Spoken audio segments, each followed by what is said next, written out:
চা বাগান, কুয়াশা আর টয় ট্রেনের টুকটুক শব্দে পাহাড়ি পথে দার্জিলিং থেকে কার্শিয়াংয়ের অমলিন টয় ট্রেন অভিজ্ঞতা।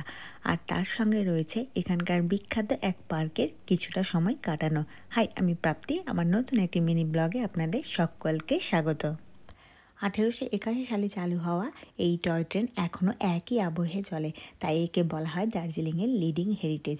এবং এই টয় ট্রেনের প্রাকৃতিক সৌন্দর্য এবং তার সঙ্গে যে অভিজ্ঞতার আবেশ ঘটে তা কিন্তু আপনাকে পুরনো দিনের ভ্রমণের স্বাদ অনুভব করাবে। এবং এর সঙ্গে রয়েছে কিন্তু এটি বিশ্বের অন্যতম আকর্ষণীয় পাহাড়ি রেলপথ হিসেবে আন্তর্জাতিকভাবেও কিন্তু জনপ্রিয়, তাই এটিকে ইউনেস্কো ওয়ার্ল্ড হেরিটেজ সাইট হিসেবেও ঘোষণা করা হয়েছে।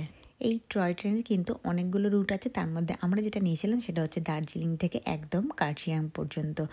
তার দূরত্ব ছিল কিন্তু 32 কিলোমিটার, তবে এটি কিন্তু 2 ঘন্টারও বেশি লাগে, কারণ এটি খুব ধীর গতিতে পাহাড়ি পথ দিয়ে এগিয়ে চলে। দার্জিলিং থেকে টয় ট্রেনে করে আপনারা যখন ধীরে ধীরে নেমে আস্তে আস্তে পাহাড়ি সবুজ চা বাগান আর সরু রেল লাইনের ধার দিয়ে যাবেন, তখন যেন একেবারে অন্য এক জগতের অনুভূতি আপনারা অনুভব করবেন। জানলা দিয়ে তাকালে মনে হবে যেন এই টয় ট্রেনটি পাহাড়ের বুকে আঁকাবাঁকা আঁকিবুকি কেটে চলেছে। তবে কার্শিয়াং পৌঁছানোর আগে এখানে কিন্তু আরও অনেকগুলো ছোট্ট শহর পড়ে, তার মাঝখানে কিন্তু দাঁড়ায় এখানে একদম ঘুম স্টেশনে। এই ঘুম হলো ভারতের সর্বোচ্চ রেল স্টেশন, এবং এছাড়াও আরও যেগুলো স্টপেজ দেয় তা হলো বাতাসিয়ার লুপ, সোনাদা, মাটিগড়া চা বাগান। এই সমস্ত জায়গায় কিন্তু স্টপেজ দিতে দিতে একদম পৌঁছয় কার্শিয়াং। যেহেতু এটি খুবই আস্তে আস্তে পাহাড়ি পথ বেয়ে যায়, তাই এই কিন্তু সময় অনেকটা বেশি সময় লাগে। দার্জিলিংয়ের টয় ট্রেনে উঠলেই কিন্তু মনে হবে যেন সময় 100 বছরেরও বেশি পিছিয়ে গেছে। আর এই ছোট্ট ছোট্ট কামরায় বসে পাহাড়ি রাস্তায় ধীরে ধীরে আপনি যখন উঠবেন, আর তার সঙ্গে জানলা দিয়ে চোখে পড়বে কিন্তু সবুজ বা চা বাগান, কখনো বা ছোট্ট শহরে এর ছোট্ট ট্রেন লাইনের মধ্যে দিয়ে যাওয়া, এবং দূরে যদি তাকান তাহলে কুয়াশায় ঢাকা পাহাড়, আরও তাছাড়া রয়েছে কিন্তু বরফে মোড়া কাঞ্চনজঙ্ঘা। এই সব কিছু নিয়ে একেবারে এই দার্জিলিংয়ের মনোমুগ্ধকর সৌন্দর্য চোখের সামনে একেবারে আপনাকে সিনেমার দৃশ্যের মতো ধরা দেবে। আমাদের আজকের ডেস্টিনেশন ছিল কিন্তু কার্শিয়াং অবধি, তাই আমরা কিন্তু শুধু ওয়ান ওয়ে এখানে এই টয় ট্রেনের টিকিটটা কেটেছিলাম। কার্শিয়াং এখন আমরা নেমে গেছি, আর এখান থেকে আমাদের ডেস্টিনেশন হলো একটা সুন্দর ছোট্ট পার্কে ঘোরা, কিছুক্ষণের জন্য সময় কাটানো। সেই পার্কে যেতে হলে আপনাকে কিন্তু বেশ খানিকটা ট্রেকিং করে যেতে হবে, আর উঁচু পাহাড়ের পথ বেয়ে আপনাকে হেঁটে হেঁটে এইখানে প্রায় আধ ঘন্টা থেকে 40 মিনিটের মতো আপনাকে ট্রেকিং করে পৌঁছতে হবে কিন্তু সেই পার্কে। আর পার্কে যেতে যেতে চোখে পড়বে আপনাদের এরকম একটা বড় ওয়াচ টাওয়ার, যেখান থেকে কিন্তু গোটা শহরের দৃশ্যটা দেখা যায়। এই পার্কটির নাম হলো কিন্তু ঈগল স্ক্র্যাচ, আর এই পার্কটিতে কিন্তু আপনাকে একটা অল্প প্রবেশ মূল্য দিয়ে তারপরে পার্কের ভেতর প্রবেশ করতে হবে। প্রতিদিনই খোলা থাকে সকাল 10টা থেকে সন্ধ্যে 6টা অবধি। তবে এই ঈগল স্ক্র্যাচ হলো কার্শিয়াংয়ের একটা আইকনিক ভিউ পয়েন্ট, যেখানে কিন্তু প্রাকৃতিক সৌন্দর্য আর এছাড়াও শান্ত পরিবেশের সংমিশ্রণে প্রায় একটা দারুণ অভিজ্ঞতা তৈরি করে এই পার্কে।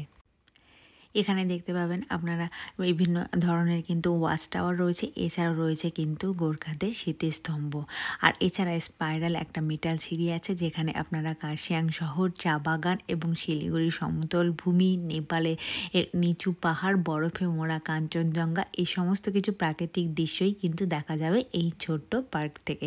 এছাড়াও পার্কে রয়েছে বিভিন্ন অ্যানিমেলের মিনিয়েচার, যেগুলো কিন্তু চারিদিকের মনোরম শোভা আরও বাড়িয়ে তুলেছে। কেবল পর্যটকরা নয়, কিন্তু এখানকার কিছু স্থানীয় মানুষরাও কিন্তু এখানে প্রায়শই এসে থাকেন এই সুন্দর পার্কে কিছুটা সময় কাটানোর জন্য। ফাইনালি আমরা পৌঁছে গেলাম সেই স্পাইরাল সিঁড়িতে, আর এই সিঁড়িতে উপরে উঠলেই আপনারা দেখতে পাবেন খুব সুন্দর একটা ভিউ পয়েন্ট। কিছুটা সময় এই পার্কের মধ্যে কাটিয়ে এবং পার্কের এই প্রাকৃতিক সৌন্দর্য খানিকক্ষণ উপভোগ করে আমরা কিন্তু পৌঁছে আমাদের নেক্সট ডেস্টিনেশন। আর এই কার্শিয়াং এই পার্ক থেকে কিন্তু আপনাকে পৌঁছতে হবে কার্শিয়াংয়ের মেন স্টপেজ, এবং সেখান থেকে কিন্তু আপনারা ফেরার গাড়ি বা বাস করবেন। আমরা কিন্তু আবারও যে ট্রেকিংয়ের হাঁটা পথে পার্কে পৌঁছেছিলাম সেখান থেকে কিন্তু আবার ফিরে এসেছি মেন স্টপেজে। সেখান থেকে একটা ছোট্ট গাড়ি করে নিয়েছি, আর এই গাড়ি করেই কিন্তু আমরা এখন পৌঁছে যাব মাকাইবাড়ি টি স্টেট। দার্জিলিং এই পাহাড়ি পথে অনেকগুলো টি স্টেটের মধ্যে থেকে কিন্তু এই মাকাইবাড়িটা হচ্ছে অন্যতম উল্লেখযোগ্য একটা টি স্টেট, তাই আমরা কিন্তু এখানে পৌঁছে গেছি এখানে চা বাগান বা এখানকার চা তৈরির প্রসেসিং দেখার জন্য। কিন্তু দুর্ভাগ্যক্রমবশত সেদিন কিন্তু বন্ধ ছিল এদের এই টি স্টেটটা, তাই আমরা ব্যাক করেছি। টয় ট্রেনে করে কার্শিয়াং পৌঁছলো। ফেরার সময় কিন্তু আমরা রেন্টেড গাড়ি নিয়েছিলাম। Follow for more.